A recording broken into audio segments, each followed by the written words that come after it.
If you're just joining me and you have no idea who I am, I'm Sarah. I run exosarah.com and I teach people to build badass blogs and businesses. Oh yeah, that's so good, Betsy. So Betsy said she narrowed her niche. So that's kind of what we're going to talk about a little bit more today because I talked about it with the Badass Babes e-course students last night. We do hangouts every week. So we were talking about choosing a mission statement and deciding on an ideal reader and narrowing categories. And I'm a big stickler for that, especially when we first start the course and everybody generally jumps in with like a really, like somebody told me that they had 75 categories last night. And I was like, nope, we're going to cut that down. It's going to be really painful and horrible, but it's gotta be cut down. So I want to talk about being more specific in your blog and business. So this means what you post on your blog. It means who your ideal client or customer is. It means who you're pointing all of your marketing and social media posts to. If you are just writing for like, this was last night, everybody kind of said, my ideal reader is between 20 and like 35 years old. And they are creative and trying to build a business online. And that's awesome, but like that applies to every single, I can think of like 500 people. All of you probably follow me or I follow you, and everybody's ideal reader is that person. So you have to get a lot more specific about who you're creating content for so that when they come to your website, they're like, oh, that's my person. They're like, the examples they use on their website are things that I've been through, or like I totally get what they're talking about. And if you are just writing or creating video content for that kind of random 30-something creative female or male, you're gonna like really miss the mark. You're gonna miss out on all of those people because you know the sea is very big and there are a million people in every single niche. Yeah. So Kayla says the more specific you are, the better you can truly connect. So you probably have people, you've gone to their website and they write something and you're like, I so get that. Like they're reading my mind, or they like, how did they know that that's exactly how I was feeling? I get emails like that all the time. If I write something that's like a little more personal or vulnerable, or I'm talking about like, this is what I'm going through. Yeah, thanks for the share, Kayla.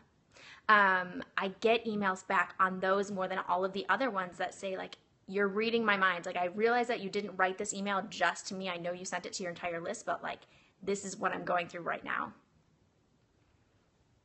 Yeah, so it translates to your blog, it translates to your business, and it translates into making sales. So what I wanted to talk about today was a couple of things that you can do in order to get more specific. And I highly recommend that you don't just like kind of think about what you want that person to be or what your content is going to be about, but you actually take the time to write it down, which is why I send out like a million worksheets with all the lessons in my courses, because I know that the more you take the time to write it down, then you can go back and look at it the next day and tweak a little bit more and have like a document that says, this is who all of your posts and your products are supposed to be for. So the first thing that you can do is to ask more questions about those things. So last night someone said, my ideal reader is creative. And I was like, okay, but what kind of creative are they? Are they like painting on the weekends and like doing their art thing? Maybe they were an art student and that's like, you know, part of their job. Are they creative for learning? I have a friend who takes all kinds of classes and she just takes them because she really enjoys learning. So maybe they're taking like pottery classes.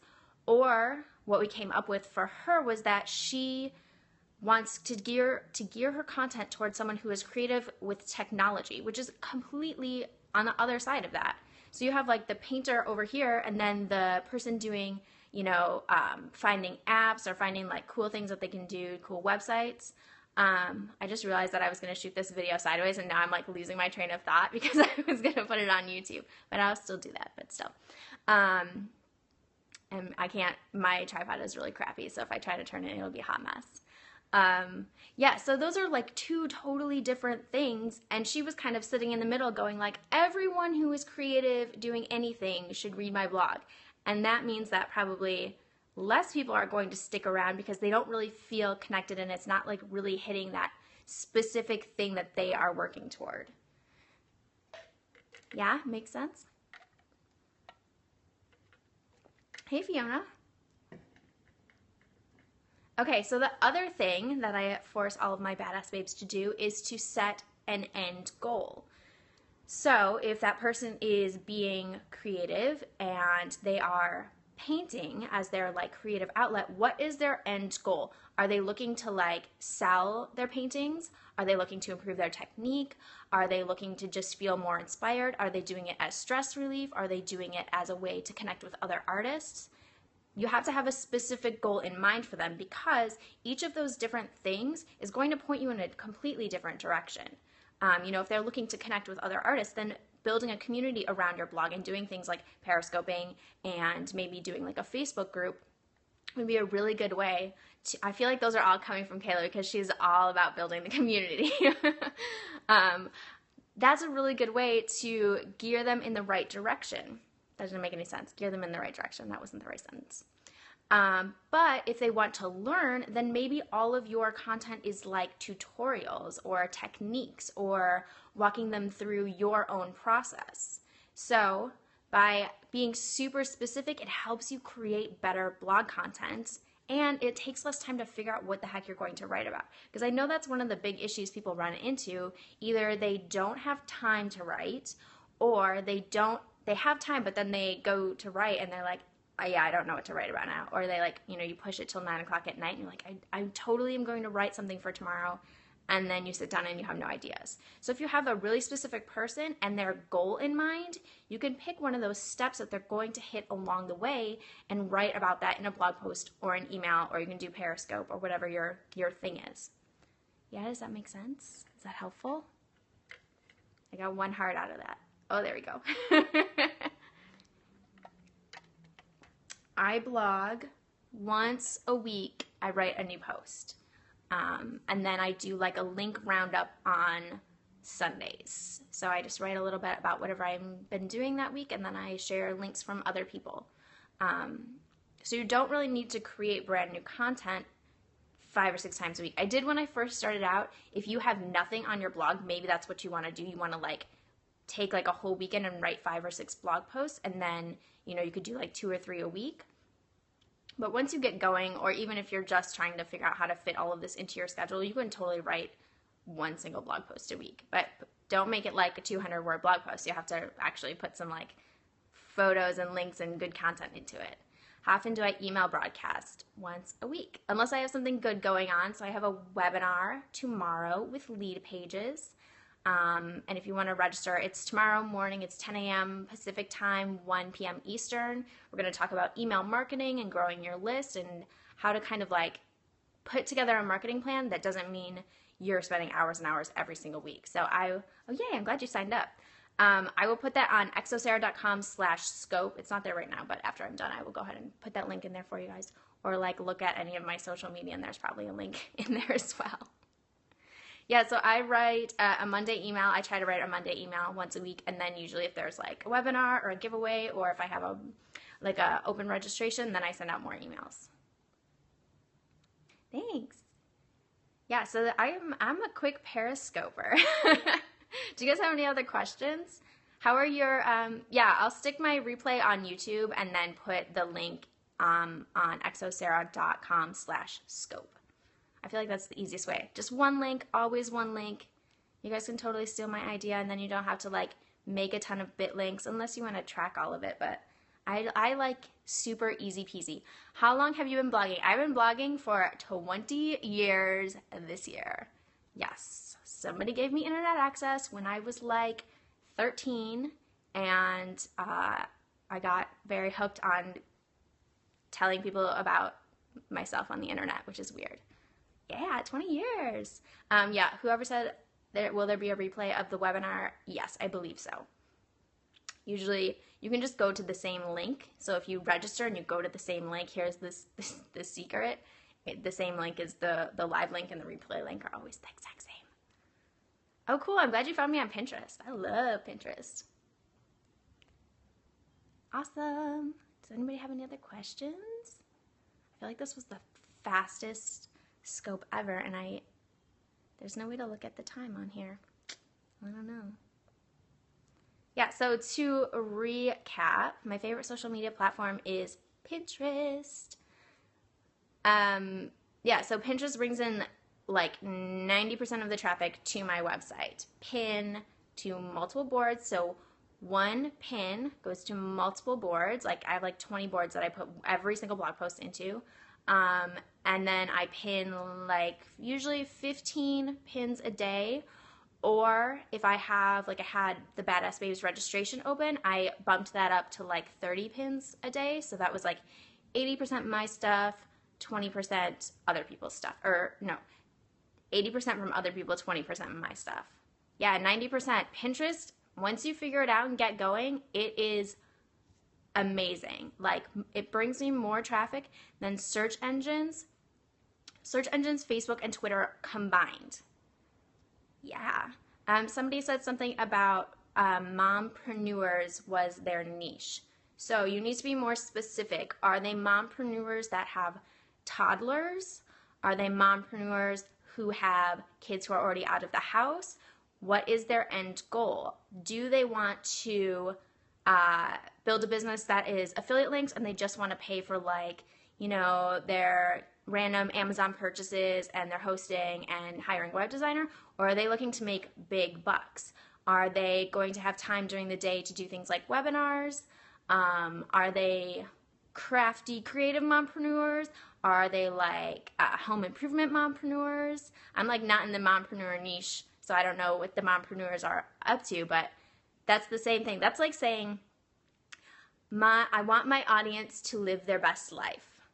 This is like a giant pet peeve of mine, and pretty much everybody like tacks that on to the end of their spiel. But living your best life is different. I know that's like Oprah said that. However, Oprah living her best life is different than me living my best life, is different than you living your best life. My best life is not getting up before 9 o'clock in the morning, which I always get yelled at about, but I don't care. That's my thing. That's what I want to do. It's being able to take time off during the day if I want to and go to the beach. It's being able to work on the projects I want to work on, the people I want to work with, and being able to train circus all the time. Your best life might be like being able to travel 24/7, being in a different country every single week. That is not my best life because I like my cozy little apartment and being able to like work from my couch every day. I don't want to work from somebody else's couch. I want to work from my couch. Maybe your best life is like having the weekends where all you do is fun stuff with your husband and your kids. That's not my best life because I don't have a husband or kids. I have a dog. Yeah, so if you say, like, my blog is a lifestyle blog to help people live their best lives, you are, like, missing the mark. You are, like, way overshooting. You're trying to bring in a million, bajillion, trillion people when really you should be focusing on those, like, couple thousand people that are living the best life that matches what you want or what you can, you know, what you wanted, you know, 5 years ago when you just got started. No more living your best life. Leave it to Oprah. Oprah can do it because Oprah is a bajillionaire. She can, you know, she could have hers be live your most horrible life and probably still people would buy it, right?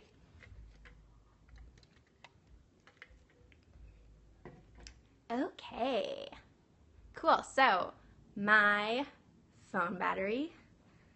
Wedding professionals. Okay, what kind of wedding?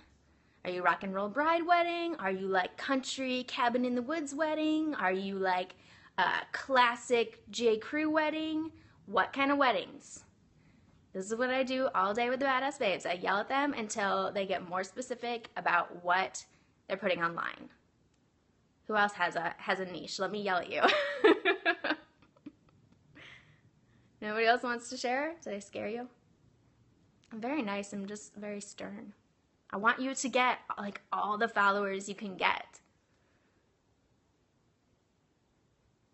Photographers, see, that's so good. Okay, good. I would still be a little bit specific about what type of wedding photographers, but that's awesome.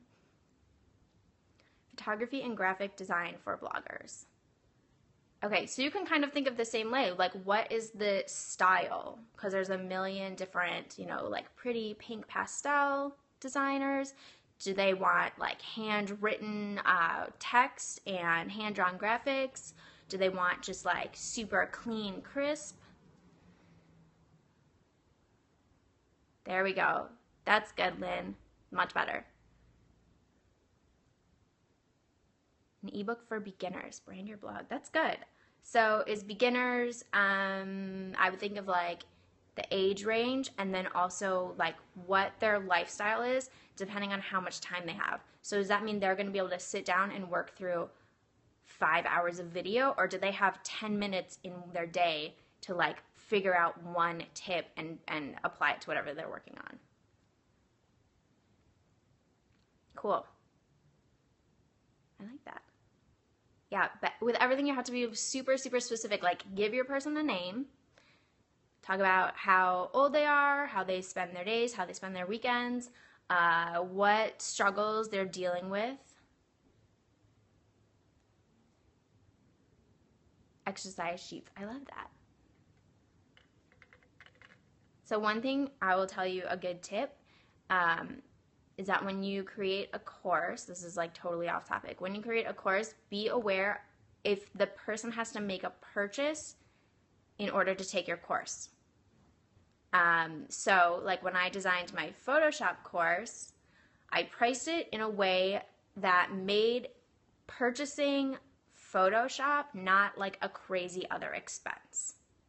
Yeah, so if you have to buy like a $500 camera in order to take your course, it's not going to stop people from doing it. You have to market it to the people that are actually going to have a $500 camera or be able to purchase a $500 camera, or like that's where their business is going, and so that is an investment they're going to make. Totally unrelated random tip for course building. Okay, any other questions? Nobody else wants me to yell at them about their niche? Just be like more specific than you ever think you should be, because you don't have to go online and be like, this post is only for this specific person. You're not going to do that, but you are going to have them in the back of your mind when you're writing that post, and so your examples will land with them when they read it.